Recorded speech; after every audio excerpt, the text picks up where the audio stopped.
Hello and welcome to Mind Your Loaf, a podcast about taking action on your mental health. I'm here with my co-host Mar. Hi. There's Mar right there. And Irish mental health charity turntome.ie, who besides helping us with this podcast provide professional mental health support online, free to everyone in Ireland. And yes, Mar, this is our first COVID-19 interview. Know. Greetings from my wardrobe. Yes, greetings from my bedroom. So we have done, people listen to this now, we have done 6 episodes so far. We've had like happiness and anxiety, and we've had luck and grief, but they've all been recorded pre-COVID-19. So this is the first post-COVID-19 one. So it's going to be interesting to see how and you're feeling okay, Maria? I'm very comfortable. Thank you, Jason, for checking in. You look very comfortable there. Yeah, nobody can see this right now, but Mara looks like she's having a sleepover with herself. She's got like pillows and duvets everywhere, and people can. I mean, I don't know how. People have been absolutely obsessed. I mean, people have been clicking onto me online just to see what's in the background. They don't give a shit about me. They're just like, oh wow, look, he's got a plant.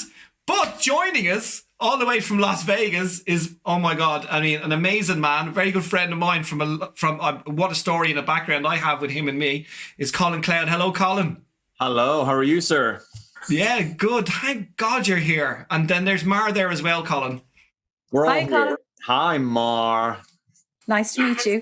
So I'm just gonna give you basically Colin's thought. So Colin Cloud is would you call yourself like a forensic mentalist, speaker, scientist, mind reader? All those things.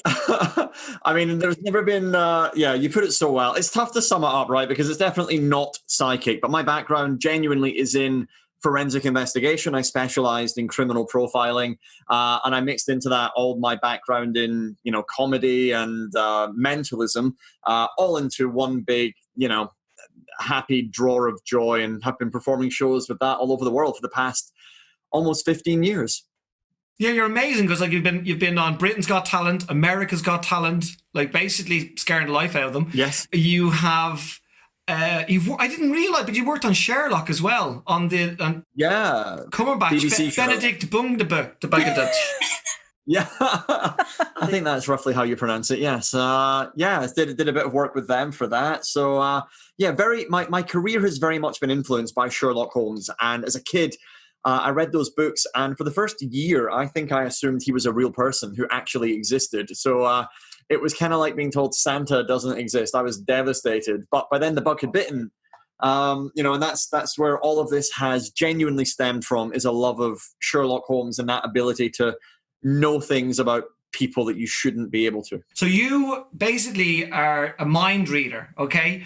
Where a lot of people might think that that's kind of like, basically like clairvoyant stuff, and people go, a mind reader, he's a what?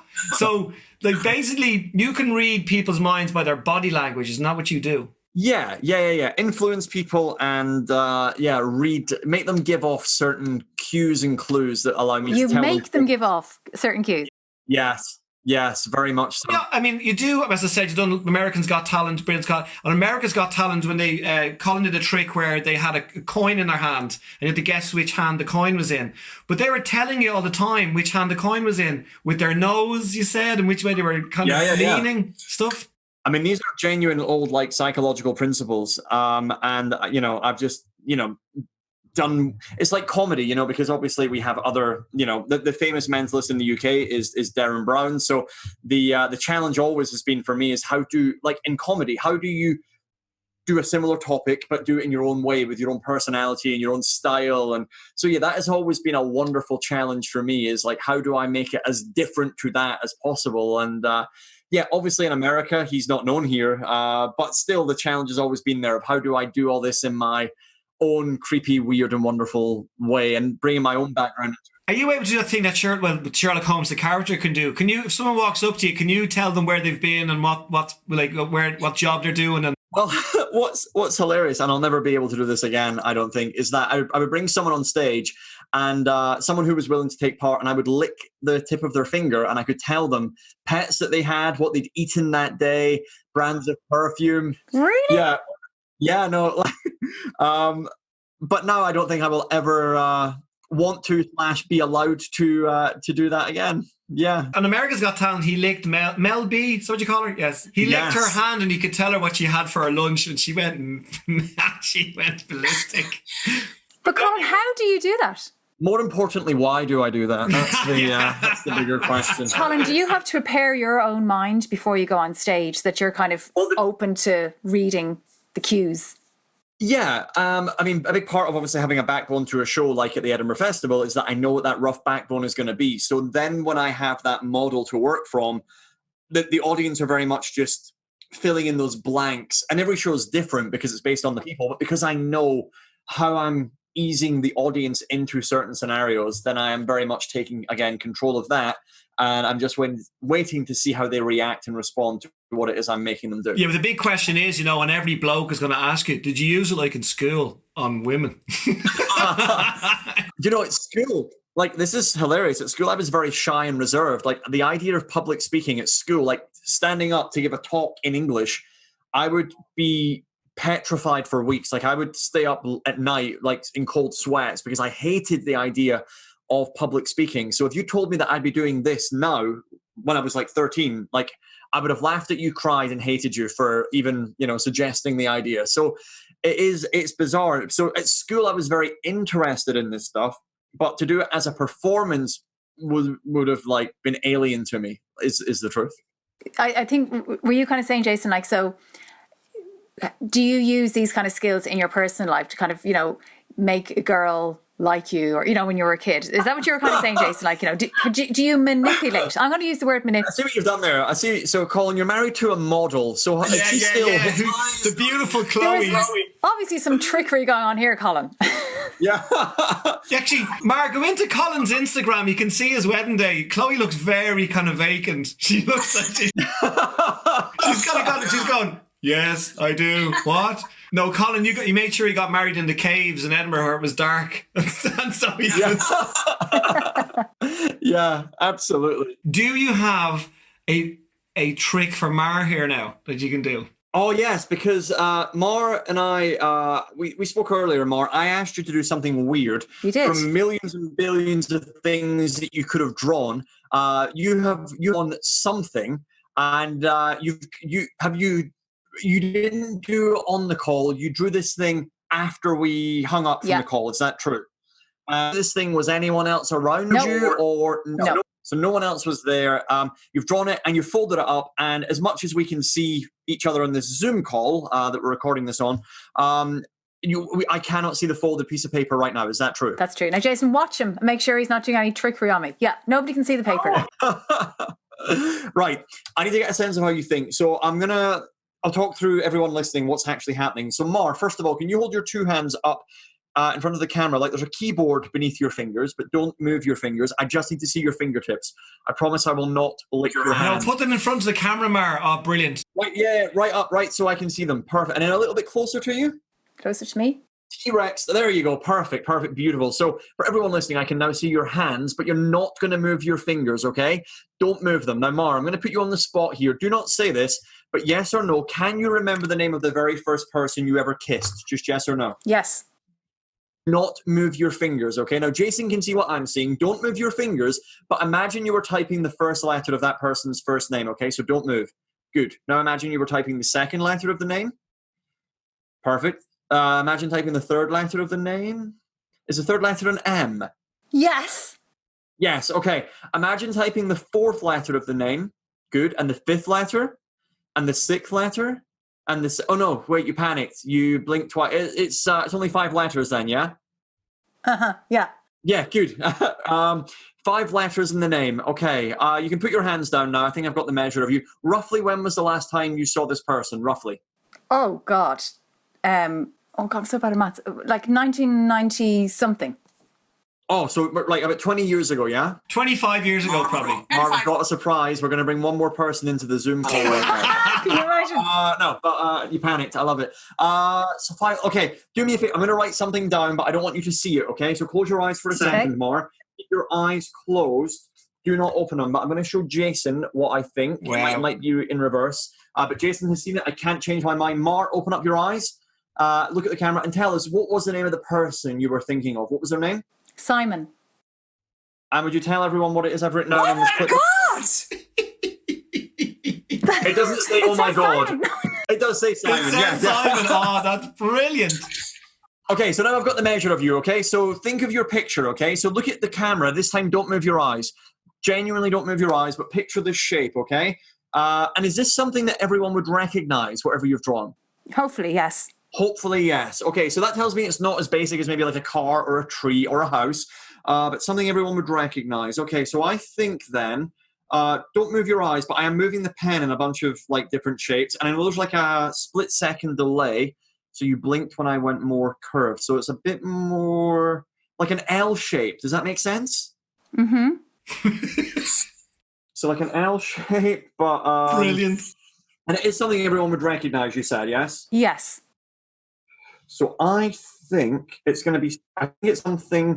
Not this exactly. It's going to be... If I say something to do with like a wheel, does that make sense? Yeah. Yeah, okay, I put the pen down. I cannot change this. Would you please bring out your drawing and unfold it, show it to the camera, and tell everyone what it Oh, is? God. A treadmill. And it's a treadmill. Okay, did you almost think of a bicycle and change your mind? No. No, just a treadmill. I didn't get it. I didn't get it spot on. I'll be honest. I drew something kind of like that. Would you just tell everyone what that is, Jason? What That's have I a drawn? treadmill, no doubt about it. Clearly drawn a treadmill, not a bicycle. I love it. Well Oh my done. gosh. Yeah. So Colin, seriously, I want answers. How did you do this? Jason, what was you doing? that's the first time that's ever worked. So I basically now, as you said, I live in Vegas. I do a show in the Mirage, but we also tour that show, myself and Shin Lim, who won America's Got Talent and won America's Got Talent, the champions. You know, so he and I have done shows together for years, and this now, you know, we do this show together. Nothing really changed much there. But we were on tour in March. We were in Milwaukee. We got to the hotel, and I got a phone call from him saying, hey, listen, just so you know, tomorrow night, the show in Chicago, it looks like it's going to be cancelled, or postponed rather, because they've just brought in this limitation of audiences over 500, and our show was maybe like 3,000, so that one's definitely cancelled, just so you know. I need to announce it on my social media in a second. Let me do that, then you do the same. And I said, cool. He said, but I think tomorrow night's still going ahead. And I woke up the next morning to like 5 missed calls from our stage manager saying, just so you know, this full leg of the tour cancelled.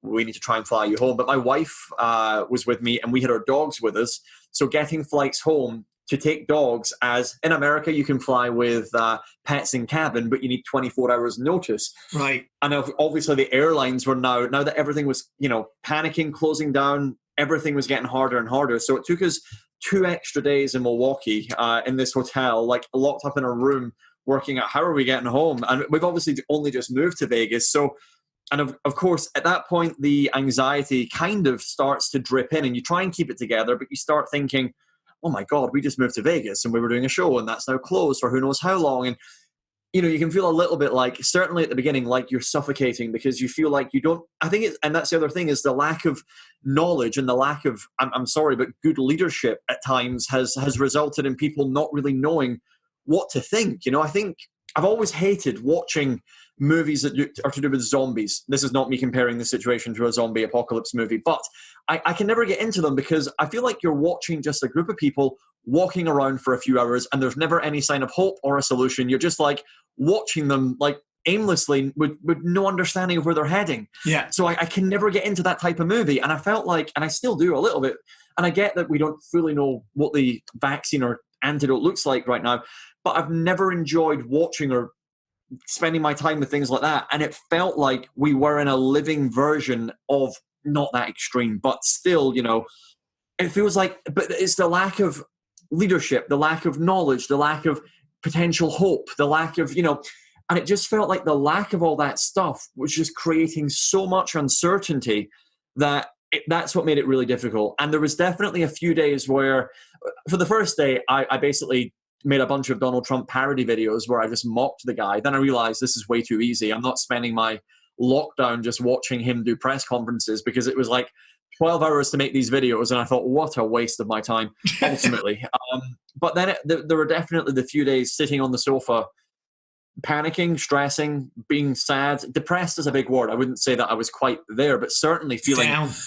really low, really confused, really worried. And unsettled. I think a lot of people are feeling unsettled.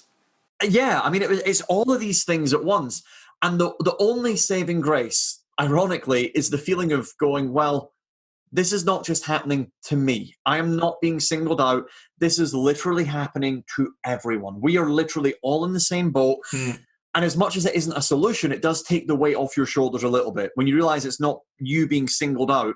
Yes, we're all dealing with, coping with, and being affected by this in different ways to different extents. I get that.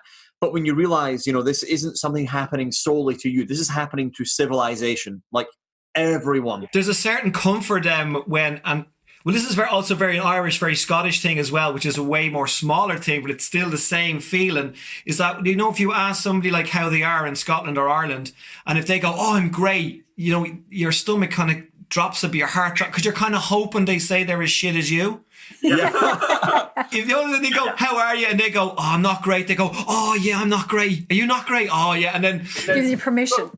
Yeah, and so for once, and maybe that is how we can all cope. We can all just come together, one big sleeping bag, and just go, look, we're all in this shit. Everybody, come on. Well, and what doesn't help is then when you've got social media, and you and I know that social media, as much as you love or hate it, we use it mainly, I think, as a marketing tool to basically engage fans and keep them up to date. And so they come and see our live shows. That is a big benefit of social media. And yes, you want to have great content and stuff, but the flip side of that is in a moment like this, when people are at home and they're on their phones and looking at social media, people that are trained to use social media to make their lives look perfect, you can then even feel worse because you're like, oh my God, they're having a great time. And, this is not me disrespecting Arnold Schwarzenegger, but when he was in his jacuzzi surrounded by goats telling people stay at home, it's going to be fine, you're like, yeah, you've got millions of pounds. You're going to be fine, aren't you? And Madonna was doing it, and the Kardashians, like of course they're all fine. They isolate anyway. They just live in their own shit bubble. So if you had, Colin, a room full of people right now with all different types of anxiety, so basically you were the mayor of the town, and they all went, what are we going to do, Colin? And what I'm going to bring in is the mindset. Which way can they set their minds to not be worried about everybody losing their job? They haven't got any money. Are they going to die? These are things that people are going and going and going and going. Is there any way of calming themselves, apart from, of course, knowing that we all are in this shit together? Yeah, number one is, though, to remind yourself that we are all in this and it isn't you being singled out. And number one, I very much kept this in my head for the first few days. And then there was day 3, I broke down in tears, literally and I couldn't, to my wife, and I couldn't really explain exactly.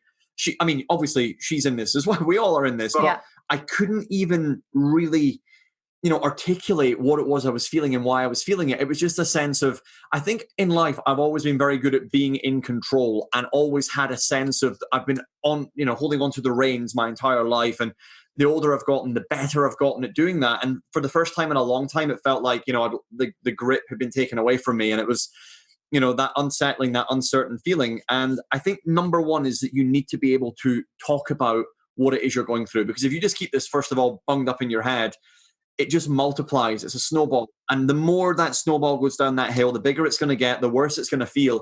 But I think to be able to talk about it and to still, to some extent, even if we're locked in our homes, to be online, to be speaking to people and to feel like you're still part of a community and be able to talk about this stuff and feel like you are still surrounded by other people and realize, from speaking to them. So not just, again, people listening now, this is great that they're listening to this and are aware. I hope that, everyone's feeling this, but listening and being actively engaged in a conversation with people are two very different things. Being able to actually talk about it out loud is huge. The second thing is to accept that this is not going to be like this forever. There will be a finish line that will be in sight, I think, very soon. And even today, as we're recording this, I don't know when it's going to come out. I've stopped watching the news a lot because I do find that it does very much feel negative and it's the same stuff every day. So I felt like early on I made a choice to stop watching the news as much, but I will speak to friends. And, when I feel like there's new breakthroughs in advice or guidance or even today, the big steps that they're taking in vaccine at the moment, that is going to be the big pivotal point, obviously, with this. Yeah, and I mean, the thing is that it was actually Andy that said that, Andy Cope, who said to us, just get the gist of the news, don't marinate yourself in the news, which was a great little line, because that's what a lot of us do. When I was recording those Trump things, I was watching it, to find him say things that I could twist and manipulate into, and I was getting too bogged down by it because I had to watch all the real shit stuff. Yeah, now it's going into your bloodstream, like. Yeah, so it's not healthy for you. And the news, I mean, fear is the biggest marketing tool in the world. So they're going to want to ham that up a little bit more than they need to, so that you're watching their show, so that they get the ratings, so that, they look like they're shining in this moment. And also, they can only say the same thing so many times. So they're going to start to build on it. And so, yeah, watch the news, drip feed yourself the news for one. It's not going to do your mental health any good being surrounded by it 24/7. Definitely. Here's the thing. I've always said this, and even when I was a speaker, the positive thinking we do needs to lead to positive doing, right? And the book, for example, The Secret, which is not one that I put on the list of books that I gave you, the idea that if you put something out to the universe, it will come to you, which in theory is fantastic. Don't get me wrong. I wish that little freaking, genie in the lamp was a thing that actually worked. However, as much as I am into the world of positive thinking, and I always have been, I am where I am now because my positive thinking about myself and what I wanted to achieve has led to me then getting off my ass and going and doing something about it and going and making it actually happen. And it's no different right now, because the same as of negative thinking, that if you negatively think something enough, then you actively will do things that that will lead to negative doing. And ultimately, everything you do in life will spawn that mindset as well. So number one is that it is a choice. And yes, this is definitely a very hard time that we're all going through. That's, there's no other way of looking at it. It is tough, right? We need to accept that. And when you do accept, it is a tough moment, but it is going to have, like I said, a finish line at some point. This is not how life is going to be forever. So the big thing that I have learned to do in this moment is, well, three things. One is to maintain my physical and mental health as much as I can. I was really big into exercising before this, and it definitely dipped, but now I'm making sure that, my physical and mental health are still the same. And where possible, Chloe and I, my wife, will just have nights where we'll just watch movies. We'll do nothing. We just, we don't think about this. And I think by the time now that we're recording this, we've all eased into this, is the wrong way of looking at it, but we're now in a mode of, we're more used to this than maybe we were, back in March, obviously. So we have a certain routine with it. But the other thing is that I've learned to very much adapt. So, I thought I would not be performing at this moment in time. The number of companies who have booked me to perform, on a Zoom type conference for their clients is insane. I would never have thought that this would be my job was a working from home type thing. Wow. So that has, but the ability to adapt. But the other side to it is using this time to, as much as possible, be able to relax, have fun, where possible, and learn new skills, and use this time where you're stuck at home to, one thing I've always wanted to do. You won't see this on the podcast, but I've always wanted to learn how to play guitar. So now is the time. I've had this sitting here for months. Cool. I've never touched it, and now I'm sitting finally getting to learn how to do this. So I do think, Colin, that there's also kind of this pressure, because I get it, it's a great time. We can use it to learn things, we can get fit and all this.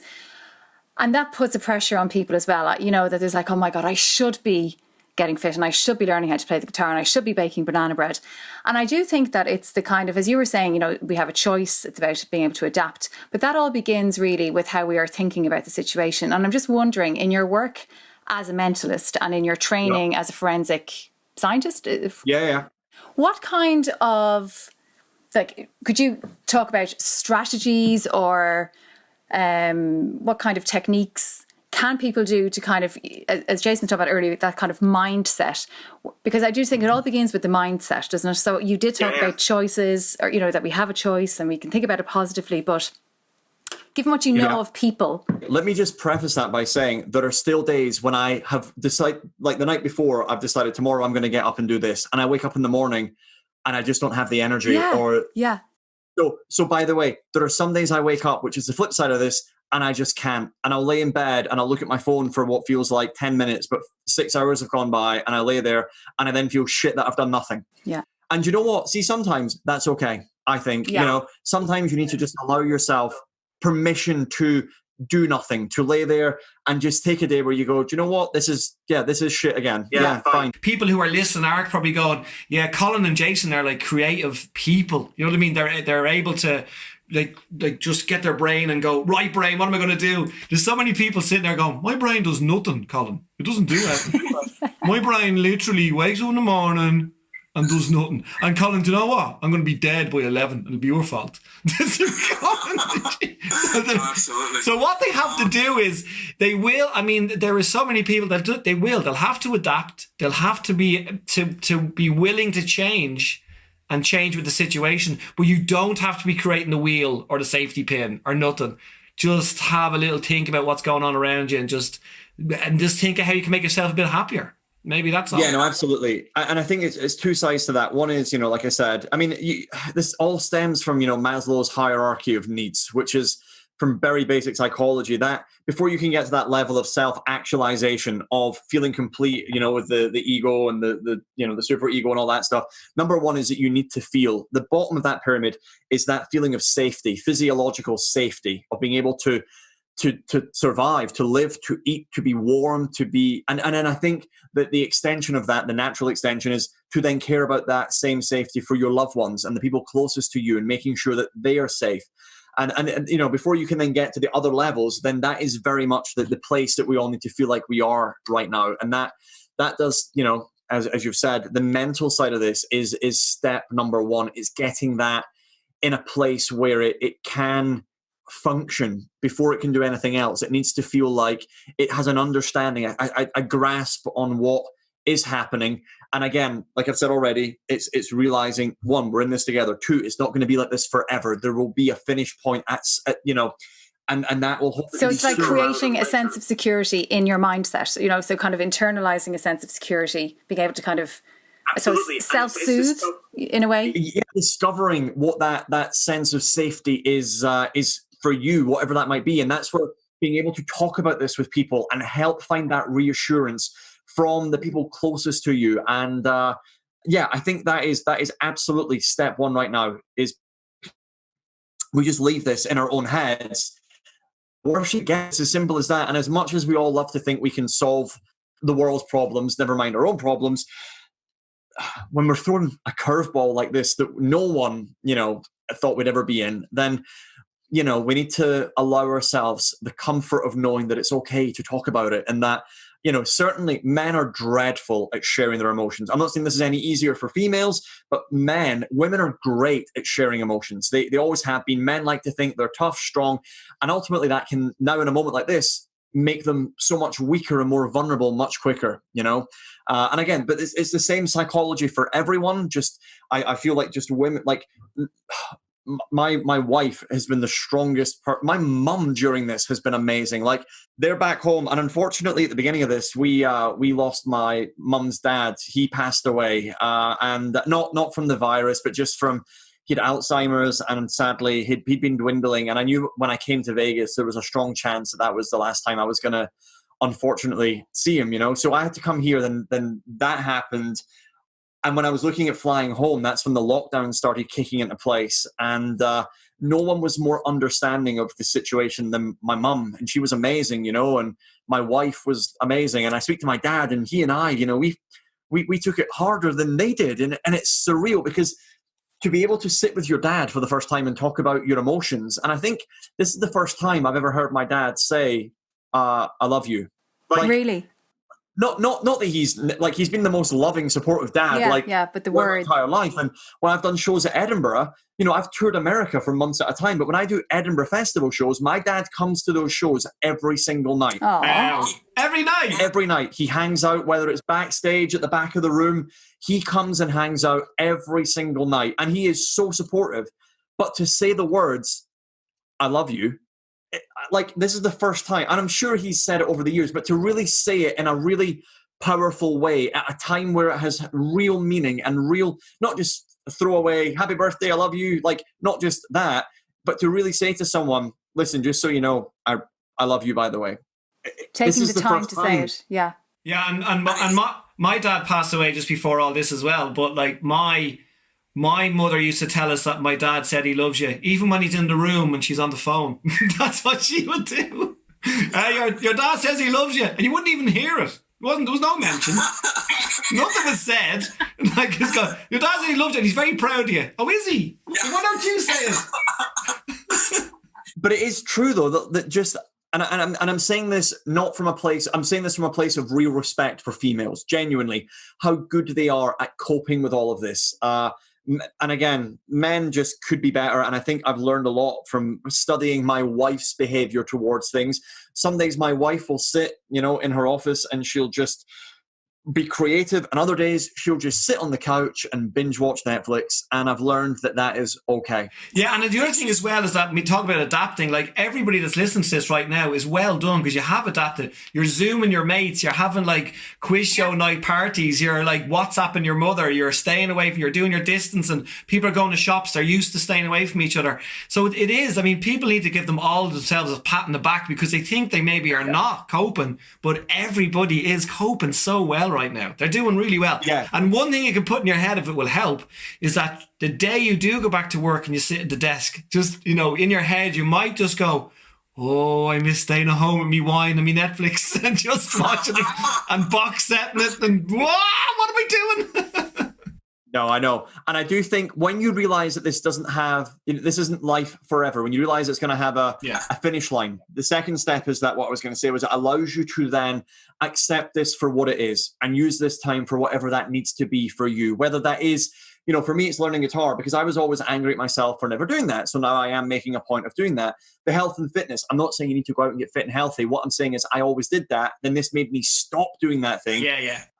And now I want to start again. But it's a choice. Some days I wake up, like yesterday I ran, 12 miles. Today I was going to do 10 miles. Jesus. So you know what? See, right now I'm feeling like I probably won't be able to do it. And already I've made that choice in my head. I know that if I go on the treadmill, I'd get 5 minutes in and go, yeah, screw this, I'm done. So I'm probably now just going to go, do you know what? Today, I'm not going to do that. But tomorrow, I'm going to get back on and I'll do more. Look, thanks so much for doing this. And the reason why I wanted you to do this was, first of all, you helped me so much into getting this part of my life going. And actually, to be honest, during this, I'm to getting a whole new love for comedy again. So I'm all back in there again. So don't worry. That's all happening. Yeah. I think everything comes full circle, and you find new ways of adding things in. And like we've said right now, this is happening for everyone. You kind of got a head start on this situation that we find ourselves in. Right now is about, keeping your sanity, your safety, mentally, physically, and accepting, like I've said, just to recap all of this, that we're going to get out of this soon. And in the meantime, it's about adapting so that we can survive this individually, as a community, whatever that might mean for wherever you're at in the world. And, we are going to come out of this stronger as individuals. And just everyone, listening to this, I wish you sincerely the best of luck with whatever you're going through. But remember, you're not in it alone. And some days, if you need to just sit on the sofa and stuff your face, then that is okay too. And that's what I wanted people to know. I wanted people to know that you're not just this forensic mind reader. Like, you're an amazing motivational speaker as well. Because more or less, the world knows you as this amazing, this amazing act now that's in Vegas. They've kind of forgotten that you're this brilliant motivational speaker as well. So thanks a million for coming on here. You're so good. No, not at all. Thank you. And hopefully there was something of value for someone listening somewhere at some point. So thank you for having me. Absolutely. And look, thanks for doing that trick to Mara. She won't sleep now at all. I think she will. She's covered in pillows. I think she'll sleep. But Colin, look, stay in touch, right? And oh my God, as soon as I can. I mean, there's a tiny thing in the pipeline. I might be getting out to Vegas somehow once this all locks down. I'm definitely going to that show. Big time. Oh, amazing. Yeah, well, you're always welcome. So just let me know. Okay. Thanks a million, Colin. Thanks. Okay, so Mar, so how are you feeling after? First of all, how are you feeling after that trick that he did? Like, honestly, I'm such a skeptic about these kind of things. And the way he asked me, he was asking all these, like, think of the first person you kissed, think about a city that you'd like to go to that you haven't been to yet, and think about like a guilty pleasure. And from that, I drew a treadmill. That's not my guilty pleasure. Guess what my guilty pleasure is, Jason? Probably nettle soup. No, that's not tea. It was like singing along to Westlife songs. And then I had this image of myself on a treadmill singing along to a Westlife song and drew a treadmill. The thing is as well is that he's not a magician, he's studied it. So it's an actual science that he's doing. Yeah. And there's something very reassuring about him, isn't there? Like, he's not full of, I was expecting, to be all bim bam boom, abracadabra. He has a real groundedness and... Well, that's why I wanted him on here, because people might go like, this, it's a well-being mental health podcast, and he's like an illusion, or not an illusionist, but a forensic mind reader. But he studied mental health for a long time. Yeah, and it's probably even not accurate to say he's a mind reader. I think he's a people reader, isn't he? Yeah. Well, they call it a forensic mind reader. That's his title on stage. It's very much like Darren Brown, and it's frightening how much we give away as humans. That's the thing, like, Jason, isn't it? Like, it's unbelievable. And you know what? Something I was looking up today, just doing a bit of research on the kind of mentalist science and skill and what would you call it? That whole arena. And it was talking about, so it was like this course for learning about mentalists, and it had maybe we talk about mindfulness, about being mindful, but they had this thing called mindfulness, right? Which is all about our misconceptions, our preconceptions, our assumptions, and our prejudice, and that's how mentalists kind of operate, because they acknowledge that our minds are only seeing what we expect to see. Do you know the kind of way? So they kind of distracted. They know that we're kind of only focusing in on a very kind of narrow, subjective basis. And because they know that, they're able to, I suppose, trick us and read us. But listen, he was amazing. He is an amazing man. I mean, he basically studies the mind. That's what he does. As he said, and what we can take away from this is that we're all in this together. So we're all in the same barrel, and we all kind of have to look out for each other and mind each other, and as he says, talk about it and just get help where you can and when you can. And the other thing as well is about, like, this is a real, at the beginning you were talking about how this podcast even came into being was about you having this kind of crisis. I want to get out of comedy. I want to change everything. And you were talking about change, and he's talking about transition. And this is like, we can see this period of time as a transitionary period. We are learning new ways to communicate. We are learning new ways to work. You're learning new ways to perform. So change can be very scary, but if we call it transition, it is about, like you said, acknowledging your skill base, acknowledging what you have, acknowledging what you can't do, acknowledging what is possible. And it just gives us more sense of control in a time when a lot of control was taken away from us.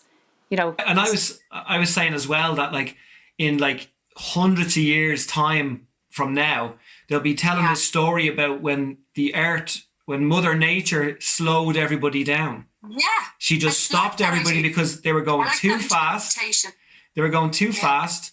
They were ruining everything. They were polluting everything. They were like not thinking about each other. So in this time, we have been thinking about each other much more. I know all my neighbours now. I didn't know them for 2 years here. I know all their names and everything now. We've been outside, like, social distancing, but still talking, helping each other. I've jump-started 3 cars. I haven't jump-started a car, like as in like the wires. Yeah. Haven't done that in about 10 years. So I've been stopping and helping like people doing that in the area here as well. And just another thing that Andy Cope said to me when I did his podcast, so I thought this was brilliant. He said, somebody said to him, oh my God, have you noticed that because the planes aren't around and the cars aren't around, that the pollution levels have dropped? And I've noticed that all the trees are blooming so much more, right? But he said, are you sure about that? And they went, yeah, they're definitely blooming all the time. And he goes, so when's the last time you stopped to look at a tree like that? Exactly. And the birds sound louder, but they're just singing the same volume, but we're hearing them. But your man said, oh, actually, no, I'd normally just rush past them when I'm going to work. So it's true, though, isn't it? Seeing more amazing things right now. Because we're slowing down. So you've been listening to Jason Byrne and Mar Cusack, and this has been Mind Your Loaf. If you like this episode, please subscribe and tell your friends. And don't forget, if you or somebody you know is going through a tough time, there is professional mental health support online, from counselling to support groups, all available for free to anyone in Ireland at turntome.ie. So mind your lows. And mind yourselves. You've been listening to Jason Byrne and Mara, and this is Mind Your Loaf. If you enjoyed this episode, please subscribe and tell your friends. And don't forget, if you or someone you know is going through a tough time, there is professional mental health support online, from counselling to support groups, all available for free for anyone in Ireland on turntome.ie. Turn to Me provides professional mental health support. Jason, Oh, do your, your ad voice. oh yeah, I'll do the Yeah, ad. yeah, Okay, come I'll on. do a proper ad Okay. thing. Okay, ready? Yeah. As a registered charity, Turn to Me provides professional mental health support online for anyone in Ireland going through a tough time. From one-to-one counselling to group and peer support, Turn to Me is accessible from any device anywhere in Ireland. If you would like to support Turn to Me, you can donate €4 by texting Turn to Me to 50300. Text costs €4. Turn to Me will receive a minimum of €3.60. Service provider like charity. Helpline 076 680 5278. Is that you? Yeah, that was actually me there.